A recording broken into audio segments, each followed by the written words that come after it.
Attorney Jonathan Nelson, reminding you that if you've been injured in an auto accident, it's important to have somebody on your side. When you need a lawyer, then you need Nelson.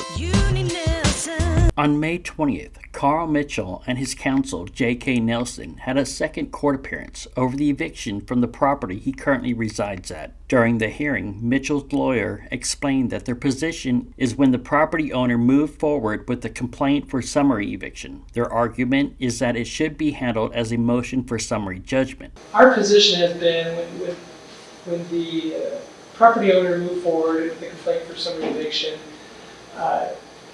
our argument is that should be handled as a motion for summary judgment. And in those type cases, motions for summary judgment, all the facts are to be considered most favorable and in light of the non-moving party, in this case my clients. At the proceedings, there was testimony presented by Mr. Mitchell and Catherine concerning the existence of a lease agreement whereby they were to pay a certain lease amount, lease to own. They believe enough evidence has been raised to substantiate a full-on evidentiary hearing. We believe enough evidence was raised to substantiate a full-on evidentiary hearing and not just a treatment of a summary judgment type action, which is what proceeded to take place the day of the hearing. Freedom House Property Management explained that in a summary eviction case, the Justice Court is bound to determine the truthfulness and sufficiency of the affidavits and notices that were filed. So, Your Honor, in a summary eviction case, the Justice Court was bound to determine the truthfulness and the sufficiency of the affidavits and notices that were filed.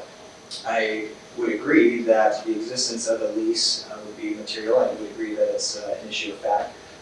But in the case, and the evidence that was presented would show that it was not genuine, and the court determined that either the truthfulness or the sufficiency of that evidence was lacking.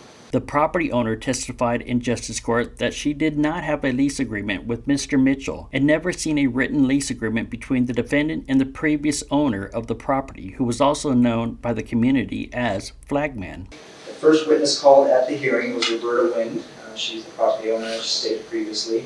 She testified that she's been the property owner since May 6, 2023, which I think is telling because Mr. Milzinski deeded the property to her and not to Mr. Mitchell, which cuts against the argument that there was somehow some outside agreement between Mr. Mitchell and Mr. Milzinski, wherein he would be able to purchase the property.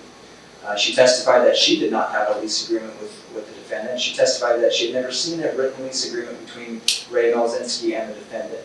She also testified that prior to the eviction proceedings, neither the defendant nor anyone else told her that there was a written agreement. Well, first let me say that Ray, the Flagman, sat in my courtroom all the time, and I thoroughly enjoyed him. And, you know, sometimes we had to agree to disagree in our conversations, but I thoroughly enjoyed him coming to court, and I could really look forward to him before the pandemic.